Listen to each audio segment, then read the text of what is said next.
तो अब next definition है एल्जेब्रिक एक्सप्रेशन। अब देखो एल्जेब्रिक एक्सप्रेशन कैसे बनता है। जैसे आपने कांस्टेंट के बारे में पढ़ा, वेरिएबल्स के बारे में पढ़ा, इन दोनों को कंबाइन करके क्या बनता है, एल्जेब्रिक एक्सप्रेशन। ठीक है। दूसरी बात, फंडामेंटल ऑपरेशन कौन कौन से होते हैं, प्लस हो गया, माइनस हो गया, मल्टीप्लाई हो गया, डिवाइड, इनको हम बोलते हैं फंडामेंटल ऑपरेशन। ठीक है।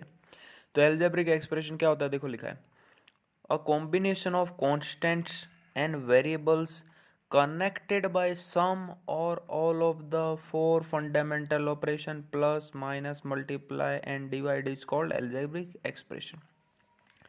यानी algebraic expression तभी बनेगा जब हम कांस्टेंट, वेरिएबल्स, ठीक है, और जो ये फंडामेंटल ऑपरेशन है प्लस माइनस मल्टीप्लाई डिवाइड, इन सब को कंबाइन कर दें, तभी हमारा क्या बनेगा, algebraic एक्सप्रेशन। कांस्टेंट क्या है, जिसकी वैल्यू फिक्स है, वेरिएबल क्या है, जिसकी वैल्यू फिक्स नहीं है कोई, और फंडामेंटल ऑपरेशन क्या है, प्लस हो सकता है, माइनस हो सकता है, मल्टीप्लाई हो सकता है, डिवाइड हो सकता है। ठीक है। तो ये लिखा है combination of constant and variables connected by, जो कनेक्ट हो किससे, सम और all of the four fundamental operation. ठीक है।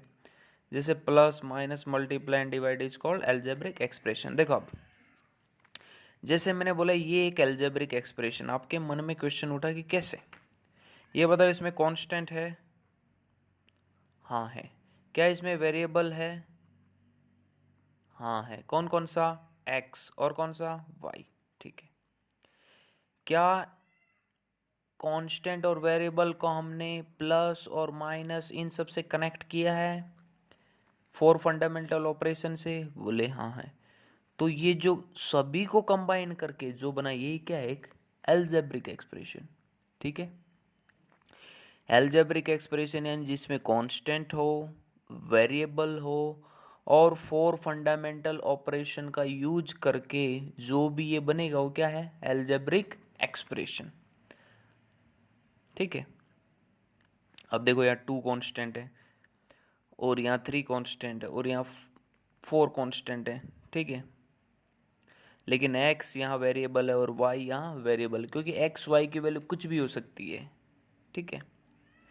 तो जहाँ हम कांस्टेंट, वेरिएबल्स और फोर फंडामेंटल ऑपरेशन को कंबाइन कर दे तो जो बनेगा वही क्या है, एल्जेब्रिक एक्सप्रेशन। देखो जैसे ये एल्जेब्रिक एक्सप्रेशन है, इसमें कांस्टेंट है, ये वेरिएबल है, यहाँ भी ये 2 वेरिएबल हैं, एक्स स्क्वायर और वाई। ठीक है। 3 कांस्टेंट है, -4 कांस्टेंट और 5 कांस्टेंट है। ठीक है। तो ये पूरा जो बना यही क्या है, एक एल्जेब्रिक एक्सप्रेशन है। ठीक है। अब आता है terms of an algebraic expression. जो ये एल्जेब्रिक एक्सप्रेशन, इसमें कौन कौन से टर्म होते हैं, देखो जैसे आप कुछ भी बना लो, अपने मन से ही बना सकते हो एल्जेब्रिक ऐसे, जैसे लिखा मैंने 5 + 4x - 3y। ठीक है। ये एल्जेब्रिक है, क्यों, क्योंकि इसमें कांस्टेंट है,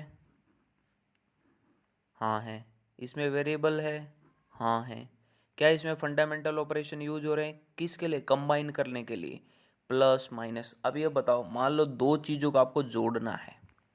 ठीक है। तो जोड़ने के लिए कुछ तो कुछ आपको चाहिए कि नहीं, डायरेक्ट थोड़ी जुड़ जाएगा। जैसे कोई प्लास्टिक की चीज़ टूट गई मान लो, तो आप इन दोनों के मतलब इन दोनों हिस्सों को जोड़ने के लिए आप क्या करते हो, फेविक्विक का यूज करते हो कि नहीं।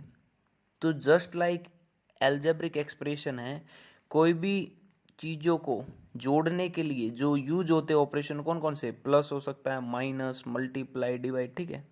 ये है मतलब इन सभी को हमको कंबाइन करने के लिए सिंबल्स यूज करने पड़ रहे हैं। ठीक है। तो देखो अभी इसमें पूछेगा टर्म्स कितने, इस एल्जेब्रिक ऐसे कितने टर्म दिख रहे हैं आपको, बताओ, 1 2 3।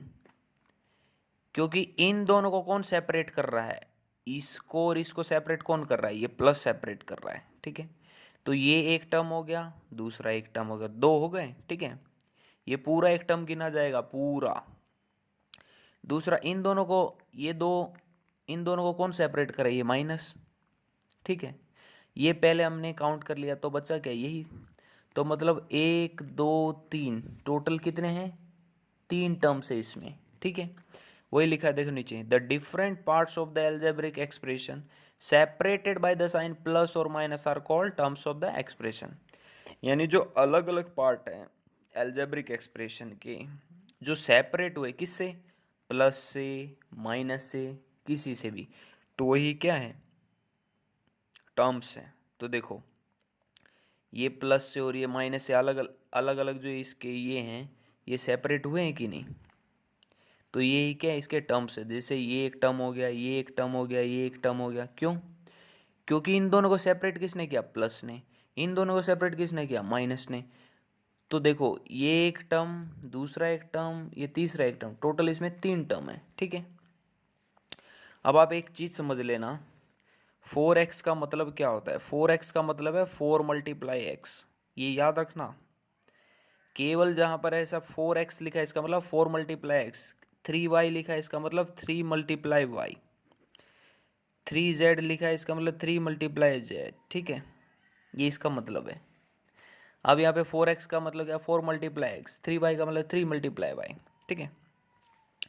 जैसे मैंने ये क्या है, एल्जेब्रिक एक्सप्रेशन। एल्जेब्रिक एक्सप्रेशन क्या है, जिसमें कांस्टेंट हो, वेरिएबल्स हो, और इन सब को कंबाइन करके जो बने वही क्या, एक एल्जेब्रिक एक्सप्रेशन। ये एक एल्जेब्रिक एक्सप्रेशन है जिसमें कितने टर्म है, 3 टर्म। बोले कैसे, ये दोनों को सेपरेट कौन कर रहा है, ये, और इन दोनों को सेपरेट कौन कर रहा है, ये। तो ये एक पार्ट हो गया, ये एक पार्ट हो गया, ये एक पार्ट हो गया, ठीक है। तो यही क्या है, टर्म्स है। तो एक टर्म क्या है, 2 लिख दिया, दूसरा टर्म क्या है, 3x, ये पूरा एक टर्म है, ठीक है।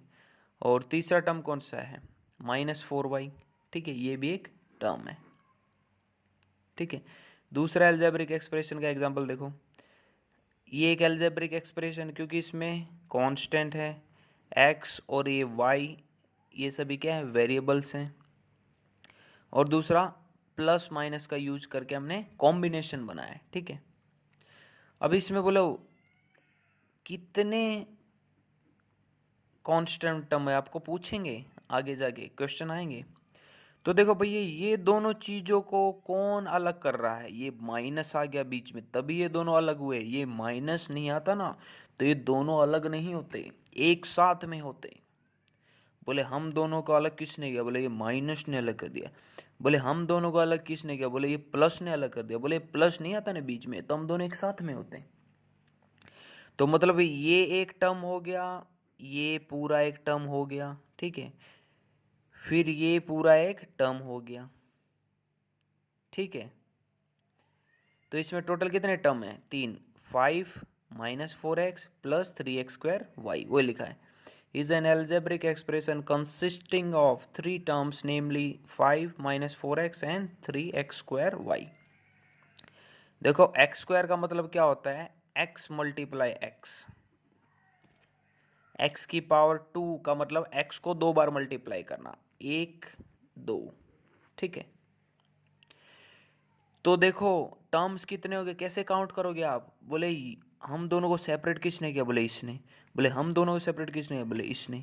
तो बोले मैं अलग, ये अलग, ये अलग, तो 3 टर्म हुए कि नहीं। मान लो ये 2 सिंबल्स नहीं आते तो क्या ये कोई कॉम्बिनेशन बनता, नहीं बनता।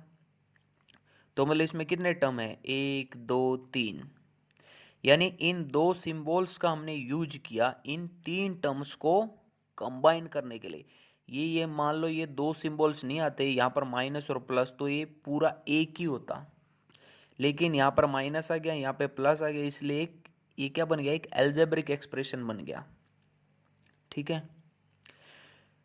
तो देखो इन दोनों का अलग किसने किया, माइनस ने, तो ये एक टर्म हो गया, दूसरा एक टर्म। इन दोनों का अलग किसने किया, इसने, ये हमने पहले काउंट कर लिया तो ये बचा ये। तो टोटल कितने टर्म हो गए, 1 2 3, ये पूरा एक टर्म है। 4x का मतलब मैंने बता दिया 4 मल्टीप्लाई एक्स, और 3x² y का मतलब भी मैंने बता दिया 3x² का मतलब क्या है, x का 2 बार मल्टीप्लाई, और y का मतलब y के साथ मल्टीप्लाई। देखो एक्स स्क्वायर वाई का मतलब क्या है, एक्स का 2 बार मल्टीप्लाई और फिर वाई का मल्टीप्लाई। ठीक है, तो थैंक यू वेरी मच।